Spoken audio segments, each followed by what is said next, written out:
Today, Gaming America is speaking to Mario Malave, the CEO and co-founder with Ileana Eskenazi of Wagr, a startup sportsbook. They have just raised $12 million in Series A funding, have launched in Tennessee just a few weeks ago, and are looking forward to further expansion in 2022. Mario, thank you for speaking with us today. Thanks for having me, Cameron. I'm excited to chat with you. Excellent. So my first question is, I guess, a personal one. I'm just wondering about your own background and your journey of how you arrived in the gaming industry. It's funny because I'm not by any means the traditional gamer or gambler, really, that you would expect to be running a sports betting company. And that's kind of precisely why we started Wagr. So my personal story, I'm originally from Venezuela. I moved to the United States 11 years ago for college. I've stayed here ever since. One constant throughout my life has been my love of sports, but I was never the type of persona who wanted to engage in traditional gambling. I'm just not one to be interested in betting against the house. But I would love and constantly interact with my friends on anything sports related. My co-founder, Ileana, shared the same passion. So when we teamed up and when we first met, we were both grad students. We kind of had that mutual affinity for sports, but saw the disconnect between people like us and the tidal wave of legalized sports betting that was at the time in 2019 just starting to take over. I think it's fair to say now in 2022, it's very clear that it's come in full force. So that really feeds into the story of why we started the company and why we're so focused on providing a more accessible product for people who love sports, but for one or another reason may not really identify with the products that are out there today. Sure. And could you speak more about this product? What is unique about it? What sets it apart from other sports books in the industry? Yeah, so our goal is to provide an app experience that was simpler, first and foremost. So it was an intuitive product that requires no understanding of betting lingo, no need to know what minus 300 plus 140 means. That is accessible and just more inclusive. So you don't really have to self-identify as a gambler or a sports bettor to feel like it calls to you. And the third biggest pillar is that it's social. So it loops in your friends and your community. And we're starting with friends. Maybe in the future, that'll be anyone in your state. But the idea is that when you use Wagr, there's always someone on the other side of the bet. So our motto today is challenge your friends, not the house. We essentially connect people and make sure that anytime you take one side of the bet, there's some other user taking the other side. Sometimes that user is going to be your friend who's next to you and you want to put money and not have to chase them awkwardly to get a Venmo request later. Sometimes it might be someone across the state who just have a different viewpoint from you on the game. But at the end of the day, we're never in a position where we're challenging our own users, which is a fundamental difference from traditional sportsbooks who only make money when the user loses it against them. Mm-hmm. And so you decide while you're using it if you're going to bet with a friend or with a stranger, I suppose. Is that correct? Correct. Yeah. So we're rolling out the product that we have today in market. And by the way, we launched, I think I'm looking at the date, 13 or 14 days ago. So it's a very, very new product. It's very simple today. We're focused on only one type of bet, which is point spreads. And we do those pre-game. So there's no live betting on the product yet. And today you can only bet with people within your network, meaning it could be your friend or someone you added or found through the app. That is expected to evolve and change. We're just getting started. And today it's very traditional in the sense that you have to pick your recipient. Very soon, we're going to be rolling out features that allow you to be matched or get connected with more people within the community. So friends for starts, I think community very soon, and potentially well beyond that as we continue scaling and growing the product. Sure. And I wanted to ask you about sort of your future plans for what the product is going to turn into. Could you speak more about that? What other features are you looking forward to offering in the coming months or years? Yeah, it's an interesting question, and I think it's one where our product philosophy may diverge a little bit from traditional operators because we truly want our community to guide those decisions. So we have a number of things that we know just by comparing our product to those that exist that are missing. More types of bets, right? Over-unders, money lines, player props. Those are all things that play a big part of the market. Live betting is obviously one that I think most fans love and want to see, and is a big part of where the market is headed. Mhm. At the end of the day, we have our suspicions and theories about what people want, but we want to be our early users in our community, specifically here in our first market in Tennessee, to be the ones that guide what do we build next. So to be frank with you, I don't have an exact sequence that I could share with you today as of because here's the 3-month roadmap. But we're always and constantly talking to users and trying to solicit feedback, what they like, what they don't like, what they want to see next. But at a high level, where I think we're headed is more bet variety, obviously, more types of sports, and at some point introducing live betting, which is something that I think all fans like and enjoy. With the caveat that we also don't want to end up in a state where our product dilutes because we're offering too much. So I think a core distinction of our app today is when you open a traditional sports book, you're hit with an overwhelming menu of options to bet on anything. It could be anything that's live across the world. They're going to show you what's live right now so you can bet immediately. We care more about showing you the things that you care about, that you told us, or that we have seen from your behavior that interest you. So if you're a hardcore NBA fan and you don't really care about European soccer, I don't want the first thing you see when you open the app is to be some European soccer second division game that is live. And that happens a lot in today's products because they're just trying to get you to bet on anything or gamble on anything. We're trying to provide a different approach and build something that feels more personal, sometimes tells you what your friends are betting on or what you care about that may come in a couple of days, but we value that interaction more than just simply trying to get you to bet at all costs. Sure. No, I like that. It's an interesting approach. I was wondering though, I mean, you're a pretty small team. You're a young company. You yourselves are young, and you're going up against these, big industry giants. It's kind of like a David and Goliath sort of situation. Um, do you have a strategy for making yourself more known in the market, in the sports betting Well, market? it is a David and Goliath in a sense, but in a sense it isn't, because we think our product is very complementary to theirs, especially in these early days. And I say that truthfully from talking to a lot of users who are more in line with the persona that the big traditional sportsbooks are going after. When they enter our product, they think it's playful, right? It's today, we're not offering live bettings, we're not doing parlays, we're not doing a lot of the staples that the other, what you described as the Goliaths are doing. So we're not here to try to steal away all their market share. We're truly trying to grow the market and access to people who are not even in their databases, who may not even be interacting with their products because they don't even self-identify as gamblers. And I keep going back to that distinction because even the word sports betting has a certain ick to it, for lack of a better, more scientific term.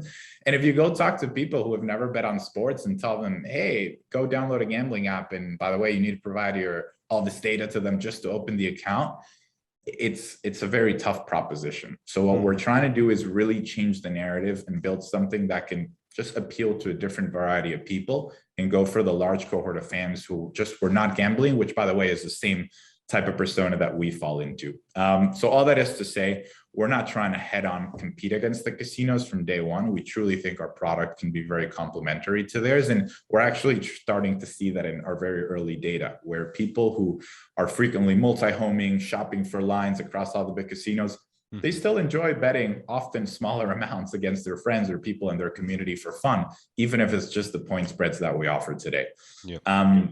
The second part of how we plan to compete and obviously be relevant, because we have big ambitions. I know we are a small team, but we're backed by some great names and we have pretty big ambitions, is by being local.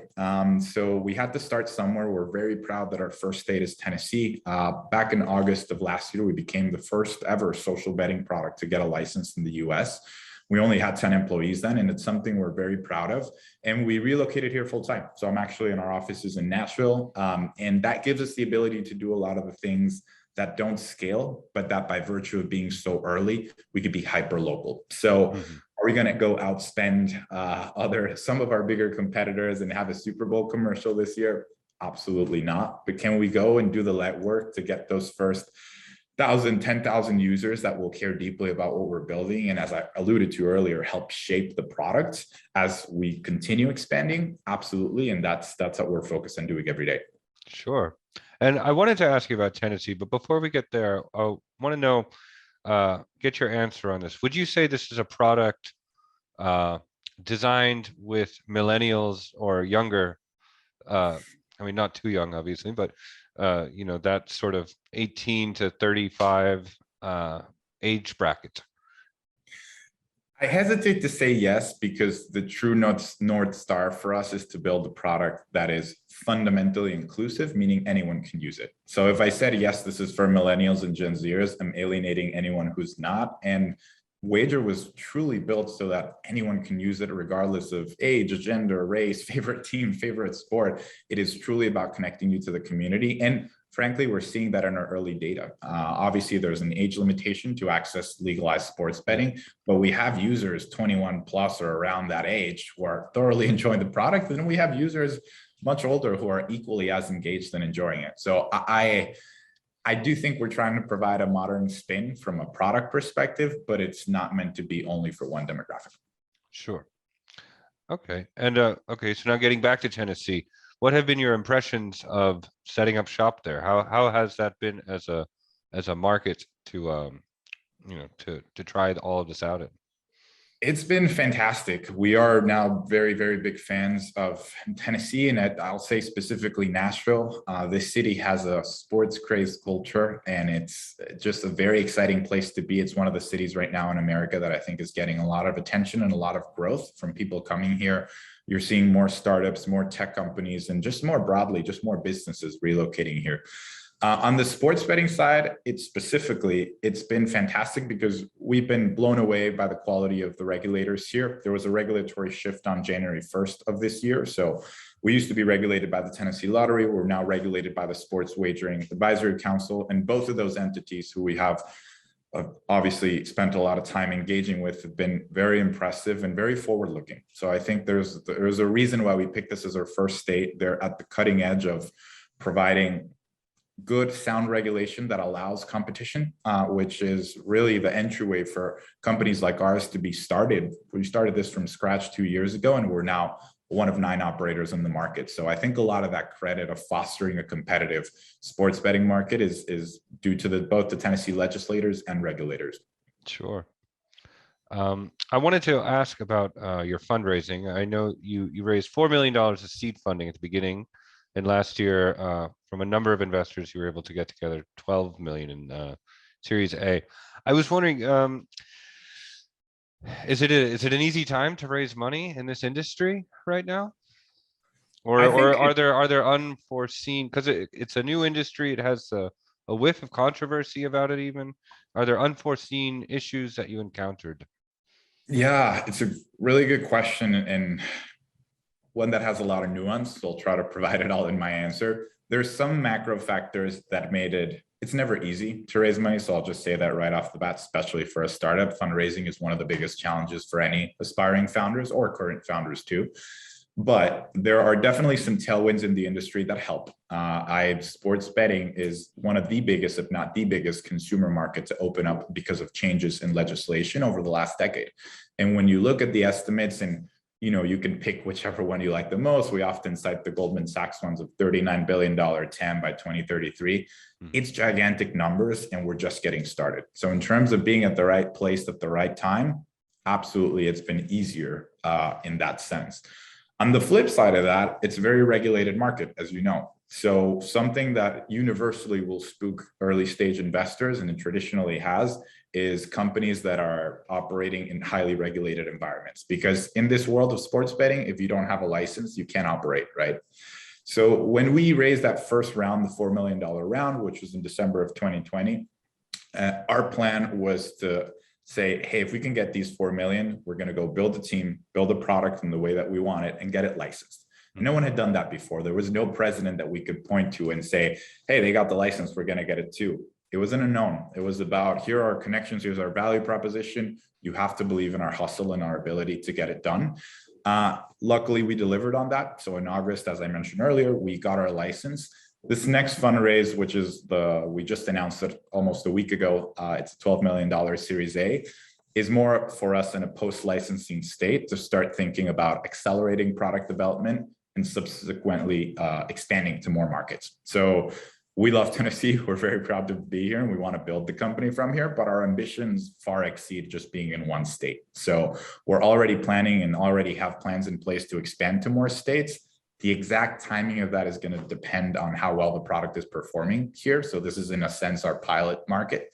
But yeah, so to take it back to the fundraising perspective, I think there's those two big factors. There's definitely challenges, and I think you mentioned it earlier. There's a certain if around sports betting, but I would almost not consider that a big headwind because that's very quickly going to change. I think you're already seeing it right now. I forget the exact number of states that have already legalized sports betting. Every state that hasn't is probably thinking about it.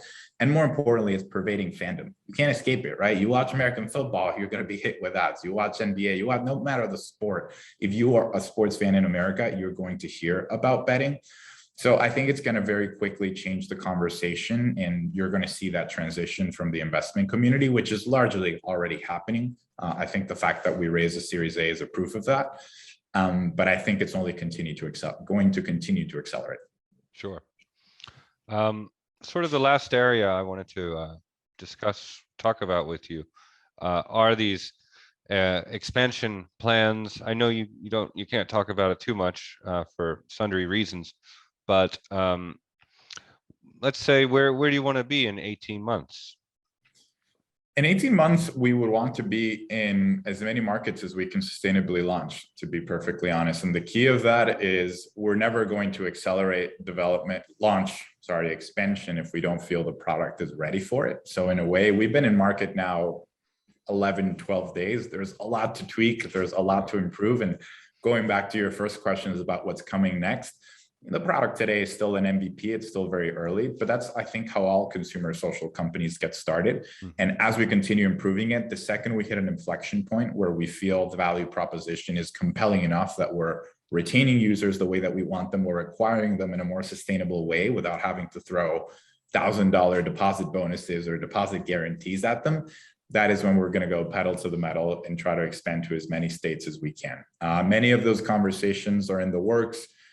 As probably a lot of your viewers and listeners will know, most states in the US require market access partners. So we were lucky that our first state is Tennessee.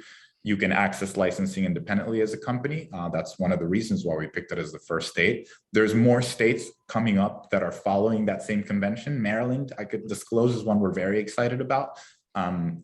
But aside from that, we're always having conversations and assessing market expansion opportunities and market access opportunities on a case-by-case basis. As you mentioned, I can't talk too much about our plans, but there are definitely some opportunities there that we're very excited about and looking forward to launching it, hopefully by the end of this year, if not before. Sure. Well, good luck with your venture, Mario. It's very exciting stuff, I think. Thank you very much, Cameron. Again, thank you for having me, and big fan of these huddles and enjoyed the conversation with you. All right. Well, good luck to you. Thanks for sitting down with us.